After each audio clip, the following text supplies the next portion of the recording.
জনম দুঃখিনী মা সারাটা জীবন শুধু কষ্টই করে। মাকে সন্তান ধমক দিয়ে কথা বলবে। আল্লাহর হাবিব বললেন, এখনকার সময়ে তাকায় দেখেন, কনকনে শীতের ভিতরে আপনার মা মুরব্বী হয়ে গেছে। মুরব্বীদের শীতটা কম না বেশি? কনকনে শীতের ভিতরে আপনার মাকে আপনি কম্বল জড়ায় দেন নাই, পুরানো খাতাগুলো আপনার মায়ের গায়ে, আর আপনি নতুন নতুন বিদেশি কম্বলগুলা গায়ে দিয়ে ঘুমান। আল্লাহর আদালতে কেমনে জবাব দিবেন? এমন এমন সন্তান আছে যেই সন্তানেরা মায়ের খবরই নেয় না। কনকনে শীতের ভিতরে মা কাঁপতে থাকে।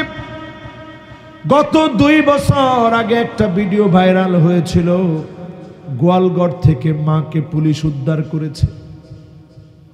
ছেলে আরামে ঘুমায়, স্ত্রী আরামে ঘুমায়, জনম দুঃখিনী মা গোয়ালঘরে ঘুমায়।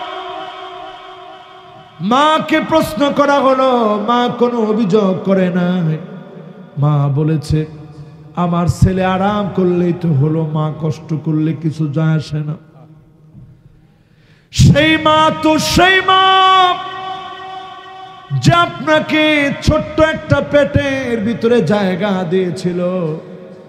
আজকে আপনার কত বড় বড় রুম হয়েছে, মায়ের জন্য একটু জায়গা হলো না।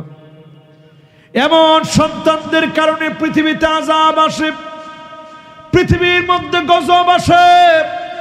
ও যুবকেরা, মাকে ধমক দিয়ে কথা বলা যাবে না, মায়ের সঙ্গে চোখ রাঙায় কথা বলা যাবে না, উঁচু আওয়াজে কথা বলা যাবে না।